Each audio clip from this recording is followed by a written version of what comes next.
Now there's this saying that says, well, how do you eat an elephant? And the answer is simple: a bite at a time.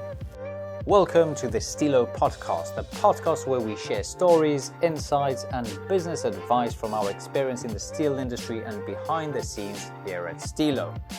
Hosted by our incredible team, we look forward to bringing you more episodes filled with stories, thoughts and industry insights from all levels of our business.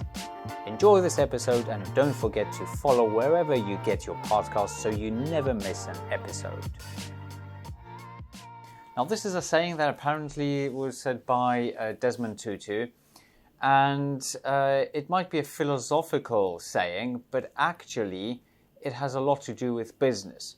So recently we at Steelo, we've had this large project that we took on board, and we naturally had to deliver it in phases. It was too big, not only for us, but for our customer to deliver it in phases. But truth being said, even if the customer asked for it to be delivered in one go, we would have artificially split it into smaller pieces. Now the reason behind that is that if you chuck in, let's say, 200 beams onto the production floor, it will be chaos. And we've learned many times that it is much better for us to do smaller projects. Even if we do 20 smaller projects a day, it's much easier to manage than drop one large project per day that will fill out the whole working day. Now, you might think, well, why is that? If it's a day's work, then why splitting it makes it so much easier? Now, I think there are various reasons. One of them is definitely psychological. So, if you've got one large project that, let's say, still takes a day rather than more, but let's just assume it takes one day, then you hardly see any progress until it is done. Like you might see the pile of steel that is in the infeed buffer is slightly reducing and so on, but until probably midday or even a bit later, you'll still be discouraged because there'll be plenty of steel lying around. Whereas if you have that split into, let's say, 20 smaller projects, which is the other type of projects that we do at Steelo, then even on our screen, we've got this special system to monitor the progress of the production. You can straight away see that they are changing color. So anyone, no matter what position they're on, they can see that actually we're making progress. And that is very important because there's something within us and humans when it comes to achieving things. We want to see progress, and that's why I guess when you go onto online various learning tools and other portals, you can see a bar which shows the percentage completed. Also, when we copy files and so on, it's nice to know where we are. So the same is with projects. If we split them, then you know how much progress you've already made. The other reason is purely down to project management. It is much easier to manage 20 smaller projects than one large one. And it might sound counterintuitive, but it actually is true. If you have 20 small projects, you have a status for each, so you know where the material's been ordered, where the material is in. And if there's one material let's say one beam missing, you can exactly pinpoint which project it is that's got the beam missing. Whereas if it's a large project, you have 200 beams arriving, you probably wouldn't be able to even work out if there's anything missing. So from a project management perspective, it's much easier to have it in small bites. Then the other thing is that with a large project, if we, let's say, deliver the material, but over, let's say, one delivery a week, just to keep it simple, and let's say we've got 5 weeks worth of deliveries. Now, it would have been okay providing the customer utilizes the goods that we've delivered. So in other words, we deliver, let's say, on Monday, and then by Friday that lot has been installed. Therefore, the following Monday when we deliver the next lot, they start with a clean sheet. They're able to now sort of crack on with the next lot. But that's only in the ideal world, because normally there's always something that happens, and if you're in the construction industry, you know that delays happen out of nowhere. It could be bad weather, or crane usage is limited, and the walls haven't been put in the right place, they have to be replaced. So there are a lot of factors that contribute to the delays. So imagine a scenario where the steel work from the current week hasn't been fully installed, so there's still plenty lying around, and then we deliver the next batch. This will just compile the problem. Now we've got, or compound the problem. Now we've got not only the steels from the previous lot, but the new ones, and quite often they are being dumped on top of the previous one. And that is obviously done because it's easier to just offload on top of what's there, which complicates the project even more, because now we're already running the delayed schedule, and now in order to get the right beams we have to dig under the new beams. So now we end up in a situation where work is slowed down even further because it takes more time to retrieve the right sort of steel member that you need now.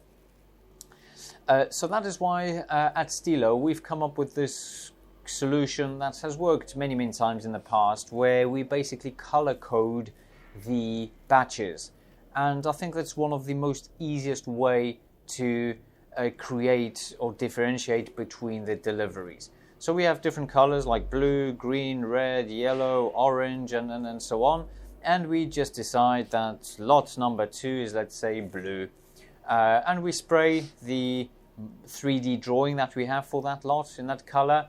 Then the painting bay, they know that all the beams from this lot need to be sprayed in blue. Now, we don't mean spraying them all over in blue, so we end up with a sort of rainbow-colored steel structure. We just have a spot, like a dot sprayed on it, and normally on 3 different faces. So technically, with the 3 different faces, you should be able to see the sprayed spot from any angle.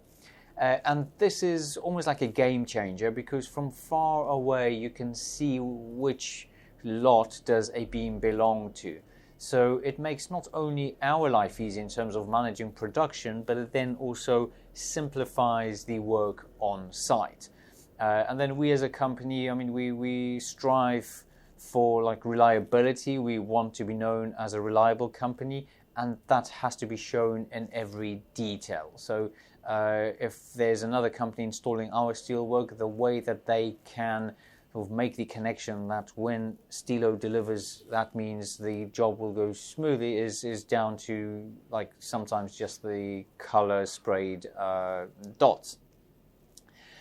There's another way of marking it, like obviously using lot 1, 2, 3 and so on, but that is not the same as color. The only thing one has to take into account, and this comes from the days when I was doing a bit of training to becoming a teacher, but that's for the adult lifelong sort of learning sort of sector, and it's about inclusivity. And unfortunately, the color-coded solution is not fair on people that are color-blinded. So that's just one of the things to be aware of when coming up with these kind of solutions. So at Steelo, if you've followed us for a decade and even more now, you probably know that we focus predominantly on the smaller projects, and we've built our whole system around the small projects. We've implemented a lot of theory of constraints, and I really recommend you listen to one of our previous podcast where I'll talk about some details and in terms of the theory of constraints. Lean manufacturing, we've built our own IT system, but everything revolves around first of all small projects, but secondly breaking down these projects into manageable sizes. Now, there's also this idea in project management, and this is always given as like the prime example of how to clear out your garage. So if you've got a garage which is full of clutter, and you write down, or in your mind suddenly you have this wonderful idea, you're going to clear it up, just about thinking about how much work will be involved in clearing out the garage, you immediately start to procrastinate. You just think, oh my God, I just can't be bothered. Like, there's just so much work to be done.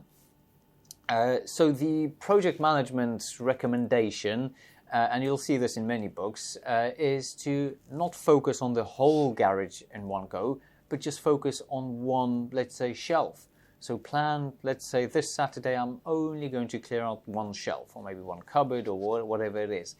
And you're doing exactly the same as Desmond Tutu said. Instead of eating the elephant in one go, you just eat it bit by bit. So once you get going, you clear out one shelf, you then have the positive feeling of achieving something. That was your goal for that day, and you've achieved it, so you feel better. You're not rushing yourself, you're not forcing yourself to do something that is almost like a mission impossible in terms of clearing out the whole garage in one go. So you're treating yourself kindly. You're like, okay, I've set myself a goal, and I've achieved it. So then you become more enthusiastic about doing the same next time round. Sometimes, and I don't really recommend it, although I also, I'm one of those that once I clear out one shelf, I get going and I just feel, I might as well just continue, and I might end up clearing the whole garage. But then I regret it because then I'm really tired, and it's like, it was meant to be a nice thing where I'm happy with myself, whereas, yeah, it's cleared out, but I'm literally knackered. So that's why I sort of learned myself that it's better to keep it in smaller chunks, but and also spread them out and keep it consistent. So as an example, as it happens in spring, we unfortunately have weeds growing, and I've got a garden full of weeds. So one way of addressing it is obviously rolling up your sleeves on a Saturday morning and spend the whole day, whole Saturday weeding. Now, if you did that, or if I did that, I'll probably end up in hospital, or at least in bed for the next few days because of back pain. So knowing from the past and my own experiences how it will end up, plus the management idea of splitting it into smaller pieces, I decided I'm going to set myself a limit of 1 hour per day throughout sort of the whole week. And it worked. Every day after work, I rolled up my sleeves, I went for an hour, and I literally kept going only for an hour. Sometimes I was tempted to continue, but I had to impose this limit just so I don't overdo it. And every day when I looked back, because when you're weeding, you're just focusing on what's right in front of your face, whereas when you stand up and you sort of end that day, you sort of look back at what you've achieved, and it's always sort of that positive feeling where you've done something meaningful. And after a week, indeed, the garden is cleared up. I've done the job. My back isn't aching as it would have if I've done it over a full Saturday. Plus, next year I would have never looked forward to weeding. Whereas now it's fine. It's just a week and I'll crack on. And I'll give you one more example outside of business, but also just proves the point that it also works with kids. So one day, my daughters had to clear up the room, and I was asked to help. I haven't seen the room, and I said, yeah, fine, no problem. At the moment I walked into the room, I almost fainted. I just couldn't believe what a mess it was in. And I didn't know where to start. I'm like, oh my God, no wonder the kids didn't want to clear up, because me as an adult, I wouldn't have an idea where to start. So I went back to sort of my business experience, and I thought, okay, if there's a large project, how would we manage it? We would break it down into smaller pieces. So I found a scarf, one of my daughter's scarf, and I marked one corner, roughly meter by meter, maybe a bit more. And I then told my daughters to only focus on that piece of floor, nothing more. Like, they were tempted to grab other stuff, probably more to play with them rather than clear up. And I said, no, we're just focusing on this piece. And after 10-15 minutes, that piece of floor was empty. And they enjoyed it. Like, they go, wow, you can actually see that within 10-15 minutes, you already see the results of your work. Otherwise, we would have probably carried on for 2-3 hours without even seeing anything changed. Whereas here, you could almost immediately see the change. And they got very excited. They actually started moving the scarf themselves. The only thing I had to pay attention to or look after for was to make sure that they don't start clearing outside of the scarf, because they were very tempted, like there was a bit of jigsaw puzzles scattered around the floor, and they picked up the pieces from within the scarf, but then they wanted to also pick a few from outside. I'm like, no. The rule is we're sticking to the marked piece of floor. And then it really worked. I was really impressed, and internally I felt this satisfaction where I was like, wow, the business concepts not only work in business, but also in everyday life. And when you think about it, it actually should be the other way around, where everyday life concepts should work in business because they are natural concepts. So as you can see, if you are faced with a large project, just try and splitting it down into small, manageable chunks. I hope you enjoyed today's episode. Please remember to subscribe so you don't miss out on any of these kind of pieces of knowledge that I passionately share with you. Thank you.